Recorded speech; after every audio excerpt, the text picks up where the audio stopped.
प्रेम से बोलिए श्री सत्यनारायण भगवान की जय हो।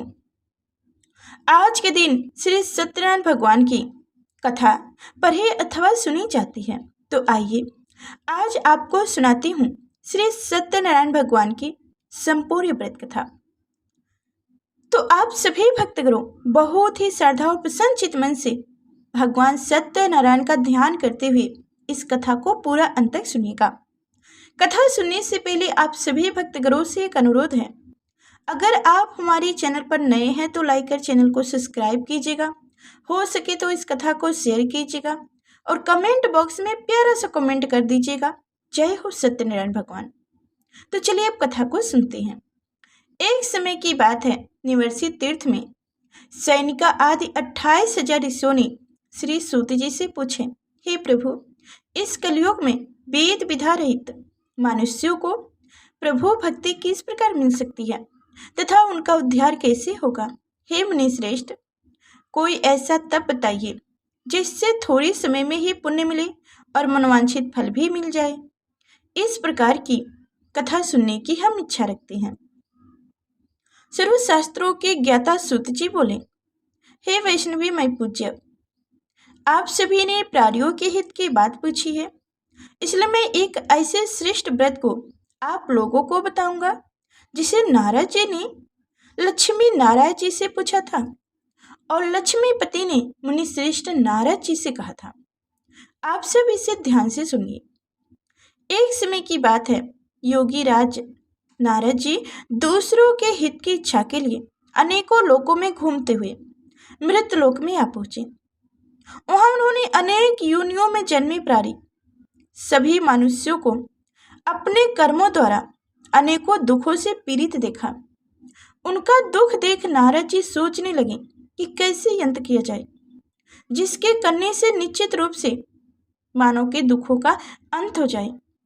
इसी विचार पर मनन करते हुए वह विष्णु लोक गए। वहां वह देवों के ईश्वर भगवान नारायण की स्तुति करने लगे, जिनके हाथों में शंख, चक्र, गदा और पद्म थे, गले में वरमाला पहने हुए थे। स्तुति करते हुए नारद जी बोले, हे भगवान, आप अत्यंत शक्ति से संपन्न हैं। मन तथा बारी भी आपको नहीं पा सकती। आपका आदि, मध्य तथा अंत नहीं है। निर्गुण स्वरूप सृष्टि के कारण भक्तों के दुखों को दूर करने वाले आपको मेरा नमस्कार है। नारद जी की स्तुति सुन भगवान विष्णु बोले, हे मुनि श्रेष्ठ, आपके मन में क्या बात है? आप किस काम के लिए पधारे हो, उसे निसंकोच होकर कहो। इस पर नारद मुनि बोले कि मृत लोक में अनेक योनियों में जन्मे मनुष्य अपने कर्मों के द्वारा अनेकों दुख से दुखी हो रहे हैं। हे नाथ, आप मुझ पर दया रखते हो तो बताइए कि वह मनुष्य थोड़े प्रयास से ही अपने दुखों से कैसे छुटकारा पा सकते हैं। श्री हरि बोले, हे नारद, मनुष्यों की भलाई के लिए तुमने बहुत अच्छी बात पूछी है, जिसके करने से मनुष्य मोह से छूट जाता है। वह बात मैं कहता हूँ, उसे सुनो। स्वर्गलोक या मृतलोक दोनों में एक दुर्लभ उत्तम व्रत है जो पुण्य देने वाला है। आज प्रेमवश होकर मैं उसे तुमसे कहता हूँ। श्री सत्यनारायण भगवान का यह व्रत अच्छी तरह विधान पूर्वक करके मनुष्य तुरंत ही यहाँ सुख भोग कर मरने पर मोक्ष पाता है। श्री हरि के वचन सुनकर नारद जी बोले कि उस व्रत का फल क्या है और उसका विधान क्या है? यह व्रत किसने किया था? इस व्रत को किस दिन करना चाहिए? सभी कुछ विस्तार से बताइए। नारद की बात सुनकर श्री हरि बोले, दुख एवं शोक को दूर करने वाला यह व्रत सभी स्थानों पर विजय दिलाने वाला है। मानव को भक्ति और श्रद्धा के साथ शाम को श्री सत्यनारायण भगवान की पूजा धर्म प्रायरा होकर ब्राह्मणों एवं बंधुओं के साथ करनी चाहिए। भक्ति भाव से ही नैवेद्य, केले का फल, घी, दूध और गेहूं का आटा सवाई लें। गेहूं के स्थान पर साठी का आटा, शक्कर तथा गुड़ लेकर उस सभी भक्ष्य योग्य पदार्थों को मिलाकर भगवान का भोग लगाएं। ब्राह्मणों सहित बंधु बांधवों को भी भोजन कराएं। उसके बाद स्वयं भोजन करें। भजन कीर्तन के साथ भगवान की भक्ति में लीन हो जाएं। इस तरह से सत्यनारायण भगवान का यह व्रत करने पर मनुष्य की सारी इच्छाएं निश्चित रूप से पूरी होती है। इस कलिकाल अर्थात कलयुग में मृत्यु लोक में मोक्ष का एक सरल उपाय बताया गया है। इस तरह से श्री सत्यनारायण व्रत कथा का प्रथम अध्याय संपन्न हुआ। श्रीमन्नारायण नारायण नारायण भजमन नारायण नारायण नारायण। श्री सत्यनारायण भगवान की जय हो। अब सुनेंगे श्री सत्यनारायण भगवान की कथा का दूसरा अध्याय। फिर सूत जी बोले, हे ऋषियों, जिसने पहले समय में इस व्रत को किया था उसका इतिहास कहता हूँ, ध्यान से सुनो। सुंदर काशीपुरी नगर में एक अत्यंत निर्धन ब्राह्मण रहता था। भूख प्यास से परेशान वह धरती पर घूमता रहता था। ब्राह्मणों से प्रेम करने वाले भगवान ने एक दिन ब्राह्मण का वेश धारण कर उसके पास जाकर पूछे, हे विप्र, नित्य दुखी होकर तुम पृथ्वी पर क्यों घूमते हो? दुखी ब्राह्मण बोला, मैं निर्धन ब्राह्मण हूँ, भिक्षा के लिए धरती पर घूमता हूँ। हे भगवान, यदि आप इसका कोई उपाय जानते हो तो बताइए। वृद्धा ब्राह्मण कहते हैं कि सत्यनारायण भगवान मनवांछित फल देने वाले हैं, इसलिए तुम उनका पूजन करो। इसे करने से मनुष्य सभी दुखों से मुक्त हो जाता है। वृद्धा ब्राह्मण बनकर आए सत्यनारायण भगवान उस निर्धन ब्राह्मण को व्रत का सारा विधान बताकर अंतर ध्यान हो गए। ब्राह्मण मन ही मन सोचने लगा कि जिस व्रत को वृद्धा ब्राह्मण करने को कह गए हैं मैं उसे जरूर करूंगा।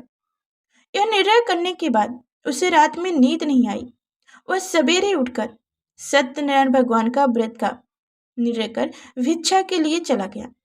उस दिन निर्धन ब्राह्मण को भिक्षा में बहुत धन मिला, जिसे उसने बंधुओं के साथ मिलकर श्री सत्यनारायण भगवान का व्रत संपन्न किया। भगवान सत्यनारायण का व्रत संपन्न करने के बाद वह निर्धन ब्राह्मण सभी दुखों से छूट गया और अनेक प्रकार की संपत्तियों से युक्त हो गया। उसी समय से यह ब्राह्मण हर माह इस व्रत को करने लगा। इस तरह से सत्यनारायण भगवान के व्रत को जो मनुष्य करेगा वह सभी प्रकार के पापों से छूटकर मोक्ष को प्राप्त होगा। जो मनुष्य इस व्रत को करेगा वह भी सभी दुखों से मुक्त हो जाएगा। सूत जी बोले कि इस तरह से नारद जी से नारायण जी का कहा हुआ श्री सत्यनारायण भगवान को मैंने तुमसे कहा है। हे विप्र, मैं अब और क्या कहूँ? ऋषि बोले, हे मुनिवर, संसार में उस विप्र से सुनकर और किसने इस व्रत को किया है? हम सब इस बात को सुनना चाहते हैं। इसके लिए हमारे मन में श्रद्धा का भाव है। सूत जी बोले, हे मुनियो, जिसने इस व्रत को किया है वह सब सुनो। एक समय वही विप्र धन एवं ऐश्वर्य के अनुसार अपने बंधुओं के साथ इस व्रत को करने को तैयार हुआ। उसी समय एक लकड़ी बेचने वाला बूढ़ा आदमी आया और लकड़ियां बाहर रखकर अंदर ब्राह्मण के घर में गया। प्यास से दुखी वह लकड़हारा उनको व्रत करते देखकर विप्र को नमस्कार कर पूछने लगा कि आप यह क्या कर रहे हो तथा इसे करने से क्या फल मिलेगा? कृपया मुझे भी बताइए। ब्राह्मण ने कहा कि सब मनोकामनाओं को पूर्ण करने वाला यह सत्यनारायण भगवान का व्रत है। इनकी कृपा से ही मेरे घर में धन धान आदि की वृद्धि हुई है। विप्र से सत्यनारायण व्रत के बारे में जानकर लकड़हारा बहुत प्रसन्न हुआ। चना अमृत लेकर वह प्रसाद खाने के बाद वह अपने घर गया। लकड़हारे ने अपने मन में संकल्प किया कि आज लकड़ी बेचने से जो धन मिलेगा उसी से श्री सत्यनारायण भगवान का उत्तम व्रत करूंगा।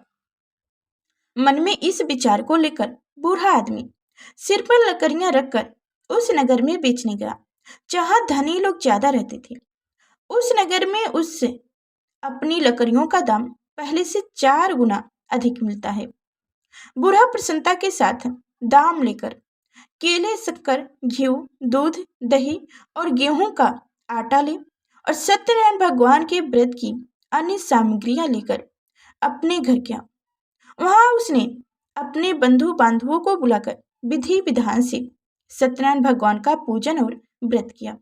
इस व्रत के प्रभाव से वह बूढ़ा लग रहा धन, पुत्र आदि से युक्त होकर संसार के समस्त सुख भोग कर अंत काल में बैकुंठ धाम चला गया। इस तरह से श्री सत्यनारायण व्रत कथा का दूसरा अध्याय संपन्न हुआ। श्रीमन नारायण नारायण नारायण, भजमन नारायण नारायण नारायण। श्री सत्यनारायण भगवान की जय हो। अब सुनेंगे श्री सत्यनारायण कथा का तीसरा अध्याय। सूत जी बोले, हे ऋषि मुनियों, अब आगे की कथा कहता हूँ। पहले समय में उल्खामुख नाम का एक बुद्धिमान राजा था। वह सत्ययुक्त और जितेंद्रिय था। प्रतिदिन देव स्थानों पर जाता और निर्धनों को धन देकर उनके कष्ट दूर करता था। उसकी पत्नी कमल के समान मुख वाली तथा सती साध्वी थी। भद्रशिला नदी के तट पर उन दोनों ने श्री सत्यनारायण भगवान का व्रत किया। उसी समय साधु नाम का एक वेश्या आया। उसके पास व्यापार करने के लिए बहुत सा धन भी था। राजा को व्रत करते देखकर वह विनय के साथ पूछने लगा, हे राजन, भक्ति भाव से पूर्ण होकर आप यह क्या कर रहे हो? मैं सुनने की इच्छा रखता हूँ, तो आप मुझे बताइए। राजा बोले, हे साधु, आपने बंधु बंधुओं के साथ पुत्र आदि की प्राप्ति के लिए एक महाशक्तिमान श्री सत्यनारायण भगवान का व्रत पूजन कर रहा हूं।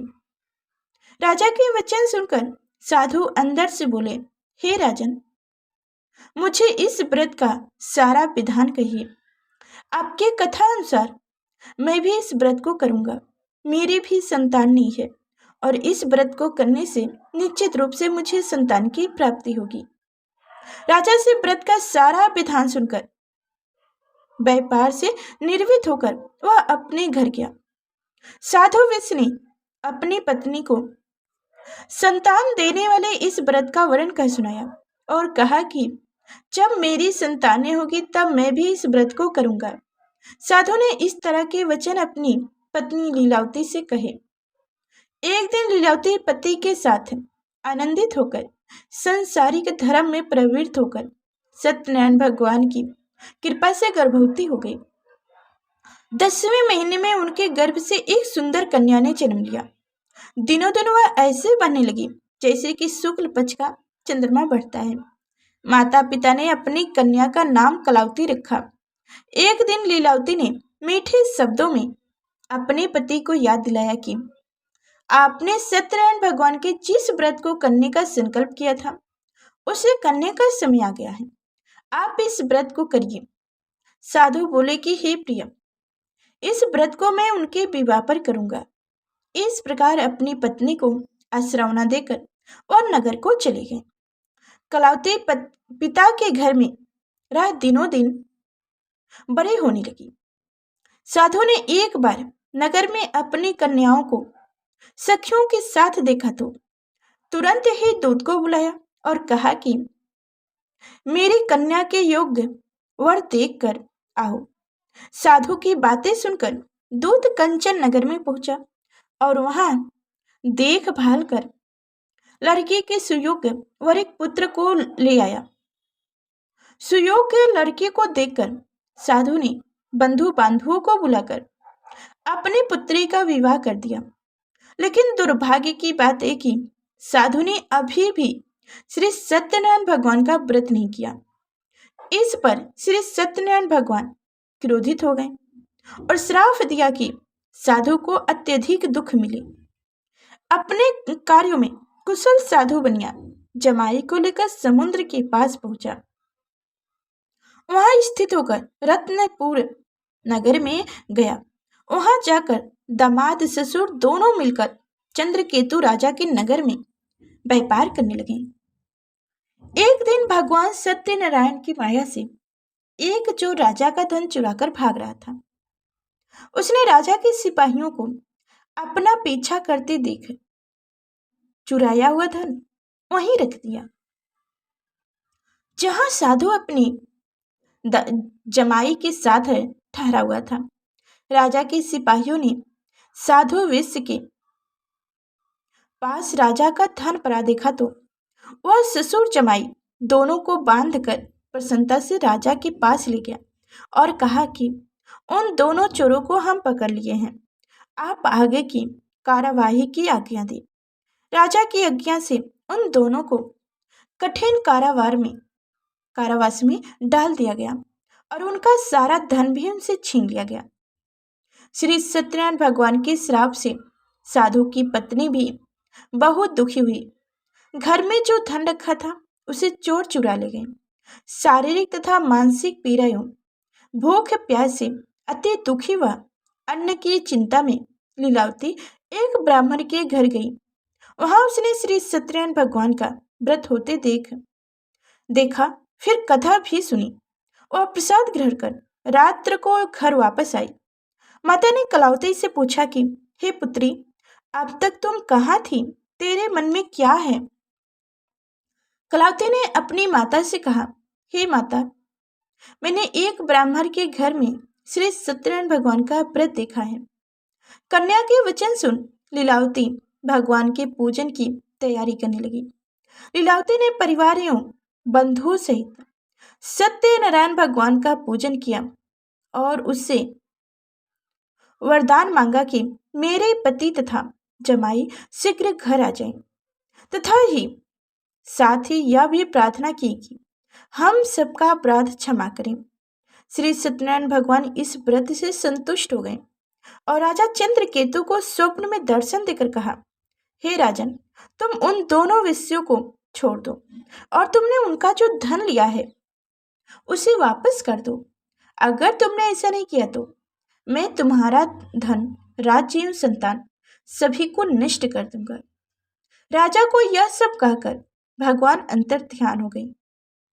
प्राप्त काल सभा में राजा ने अपना सपना सुनाया, फिर दोनों वरिक पुत्रों को बुलाया, कद से मुक्त कर सभा में लाओ। दोनों ने आते ही राजा को प्रणाम किया। राजा मीठे बारी में बोला, हे महामुनि भाइयों, भाग्यवश ऐसा कठिन तक तुम्हें प्राप्त हुआ है, लेकिन अब तुम्हें कोई भय नहीं है। ऐसा कह राजा ने उन दोनों को नए वस्त्र आभूषण भी पहनाया और जितना धन उनका लिया था उससे दोगुना धन वापस कर दिया।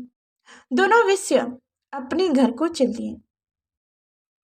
इस तरह से श्री सत्यनारायण व्रत कथा का तीसरा अध्याय संपन्न हुआ। श्रीमन्नारायण नारायण नारायण, भजमन नारायण नारायण नारायण। श्री सत्यनारायण भगवान की जय हो। तो अब सुनेंगे श्री सत्यनारायण भगवान कथा की चौथा अध्याय। सूत जी बोले, हे वेश्यनी, वह वेश्य ने मंगलचारी कर अपनी यात्रा प्रारंभ की और अपने नगर की ओर चल दिया। उसने थोड़ी दूर जाने पर एक दंडी वेश्धारी श्री सत्यनारायण ने उनसे पूछा, हे साधु, तेरे नाव में क्या है? अभी वरिक हंसता हुआ बोला, हे दंडी, अब क्यों पूछते हो? क्या धन लेने की इच्छा है? मेरे नाव में तो बेल एवं पत्ते भरे हुए हैं। वेश्य के कठिन वचन सुनकर भगवान सत्यनारायण बोले, तुम्हारा वचन सत्य हो। डंडे ऐसे वचन कहकर वहां से दूर चले गए। कुछ दूर जाकर समुद्र के किनारे बैठ गए। डंडे के जाने के बाद साधु वेश्य ने नित्य क्रिया के पश्चात नाव को ऊंची उठते देखकर अचंभा माना और नाव में बेल पत्ते आदि देख वह मूर्छित हो गया, जमीन पर गिर पड़ा। मूर्छा खुलने पर वह अत्यंत शोक में डूब गया तथा उसका दामाद बोला कि आप शोक ना मनाइए, यह डंडी का श्राप है, इसलिए हमें उनकी शरण में जाना चाहिए। तभी हमारी मनोकामनाएं पूर्ण होगी। दामाद की बातें सुनकर वह डंडे के पास पहुंचा और अत्यंत भक्ति भाव से नमस्कार करके बोला, मैंने आपसे जो जो असत्य वचन कहे थे उनके लिए मुझे क्षमा कर दो। ऐसा कहकर महाशोक दूर होकर रोने लगा। तब डंडे भगवान बोले, हे वरिक पुत्र, मेरी आज्ञा से बार बार तुम्हें दुख प्राप्त हुआ है, अब तो मेरी पूजा से विमुख हुआ है। साधु बोले, हे भगवान, आपके माया से ब्रह्मा आदि देवता भी आपके रूप को नहीं जानते, तब मैं अज्ञानी कैसे जान सकता हूँ। आप प्रसन्न होइए, अब मैं सामर्थ्य के अनुसार आपकी पूजा करूंगी। मेरी रक्षा करो और पहले के समान नाव में धन भर दो। साधु विष के भक्ति पूर्वक वचन सुनकर भगवान प्रसन्न हो गए और उसकी इच्छा अनुसार वरदान देकर अंतर्ध्यान हो गए। ससुर जमाई जब नाव पर आए तो नाव धन से भरी हुई थी। फिर वहीं अपने अन्य साथियों के साथ सत्यनारायण भगवान का पूजन कर अपने नगर को चल दिए। जब नगर के नजदीक पहुंचे तो दूत को घर पर खबर करने के लिए भेज दिया। दूत साधु की पत्नी को प्रणाम कर कहता है कि मालिक अपने दामाद सहित नगर के निकट आ गए हैं। दूत की बातें सुनकर साधु की पत्नी लीलावती ने बड़े हर्ष के साथ सत्यनारायण भगवान का पूजन कर अपनी पुत्री कलावती से कहा कि मैं अपने पति के दर्शन को चाहती हूँ, तो कार्य पूर्ण कर शीघ्र आ जा। माता के ऐसे वचन सुनकर कलावती जल्दी में प्रसाद छोड़ अपने पति के पास चली गई। प्रसाद के अवहेलना के कारण श्री सत्यनारायण भगवान रुष्ट हो गए और नाव सहित उनके पति को पानी में डुबो दिए। कलावती अपने पति को वहां न पाकर रोती हुई जमीन पर गिर पड़ी। नाव को डूबा हुआ देखकर वह कन्या को रोते देखकर साधु दुखी होकर बोले कि हे प्रभु, मुझसे तथा मेरे परिवार से जो भूल हुई है उसे क्षमा करो। साधु के दीन वचन सुनकर श्री सत्यनारायण भगवान प्रसन्न हो गए और आकाशवाणी हुई, हे साधु, तेरी कन्या मेरे प्रसाद को छोड़कर आई है, इसीलिए इनका पति अदृश्य हो गए हैं। यदि वह घर जाकर प्रसाद खाकर लौटती है तो इसे इसका पति अवश्य मिलेगा। ऐसी आकाशवाणी सुनकर कलावती घर पहुंचकर प्रसाद ग्रहण करती है और फिर आकर अपने पति के दर्शन करती है। उसके बाद साधु अपने बंधुओं सहित श्री सत्यनारायण भगवान का विधि विधान से पूजन करता है तथा इस लोक के सुख भोगकर वह अंत में स्वर्ग को जाता है। इस तरह से श्री सत्यनारायण व्रत कथा का चौथा अध्याय संपन्न हुआ। श्रीमन्नारायण नारायण नारायण, भजमन नारायण नारायण नारायण। श्री सत्यनारायण भगवान की जय हो। अब सुनेंगे श्री सत्यनारायण कथा का 5वां अध्याय। फिर सूत जी बोले, हे ऋषियों, अब और भी एक कथा सुनाता हूँ, उसे भी ध्यानपूर्वक सुनो। प्रजा पालन में लिंग तुंगध्वज नाम का एक राजा था। उसने भी भगवान का प्रसाद त्याग कर बहुत ही दुख सहन किया था। एक बार वन में जाकर वन पशुओं को मारकर वह बड़े से पेड़ के नीचे आया। वहां उसने ग्वालों को भक्ति भाव से अपने बंधुओं सहित सत्यनारायण भगवान का पूजन करते देखा। अभिमानवश राजा ने उन्हें देखकर भी पूजा स्थल पर नहीं गया और ना ही उसने भगवान को नमस्कार किया। ग्वालों ने राजा को प्रसाद दिया, लेकिन उसने वह प्रसाद भी नहीं खाया और प्रसाद को वहीं छोड़कर वह अपने नगर को चला गया। जब वह नगर में पहुंचा तो वहां बहुत कुछ तहस नहस हुआ पाया तो वह शीघ्र ही समझ गया कि यह सब भगवान ने ही किया है। वह दोबारा ग्वालों के पास पहुंचा और विधि पूर्वक पूजा करके प्रसाद खाया तो श्री सत्यनारायण भगवान की कृपा से सब कुछ पहले जैसा हो गया। दीर्घ काल तक सुख भोगने के बाद मरण उपरांत उसे स्वर्गलोक की प्राप्ति हुई।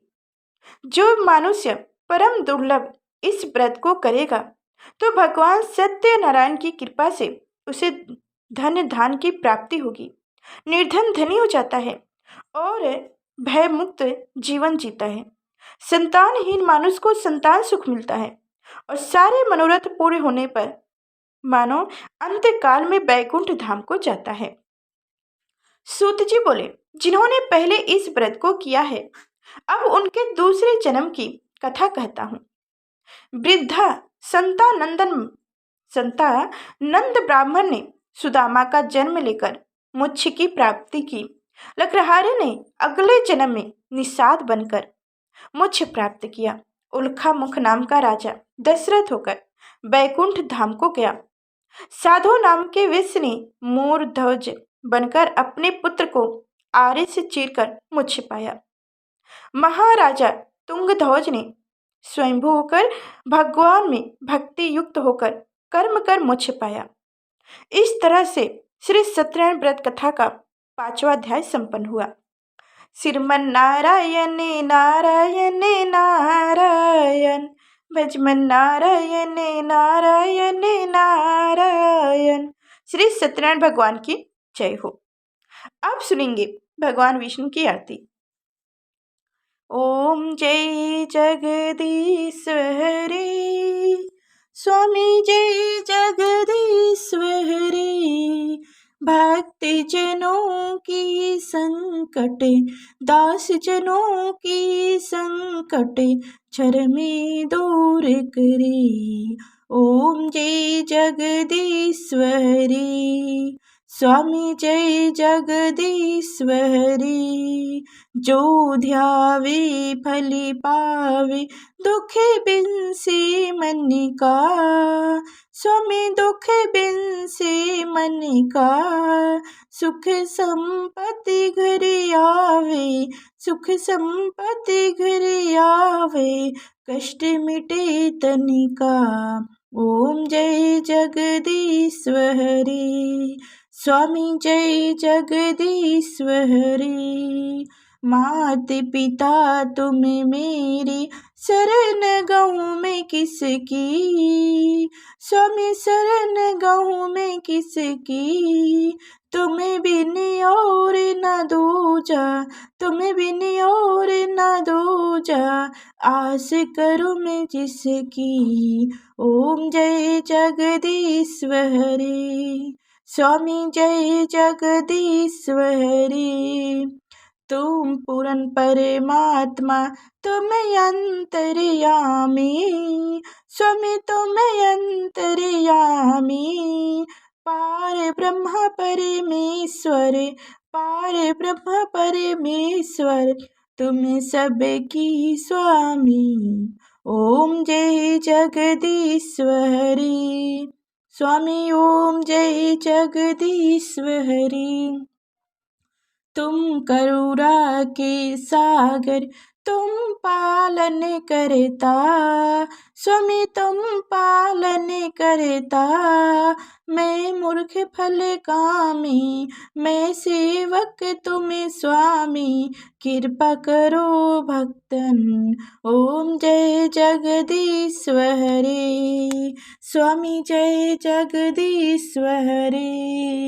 तुम हो एक अगोचर, सबकी प्राणपति। स्वामी सबकी प्राणपति, किस विधि मूल ध्यामी, किस विधि मूल ध्यामी, तुम मैं कुमति। ओम जय जगदीश्वरी, स्वामी जय जगदीश्वरी। दिन बंधु दुख हरता, ठाकुर तुम मेरे। स्वामी रक्षक तुम मेरे, अपने हाथ उठाओ, अपनी शरण लगाओ, द्वार पर तेरी। ओम जय जगदीश्वरी, स्वामी जय जगदीश्वरी।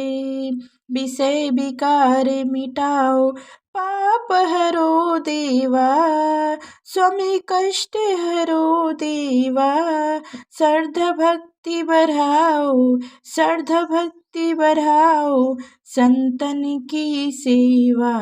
ओम जय जगदीश्वर हरे, स्वामी जय जगदीश्वर हरे। भक्त जनों के संकट, दास जनों के संकट, क्षर में दूर करे, क्षर में दूर करे। प्रेम से बोलिए भगवान विष्णु की जय हो, श्री सत्यनारायण भगवान की जय हो। तो प्रिय भक्त करो, आप सभी को हमारी कथाएं कैसी लगी कमेंट बॉक्स में जरूर बताइएगा। फिर मिलते हैं अगले नेक्स्ट वीडियो में, तब तक के लिए धन्यवाद।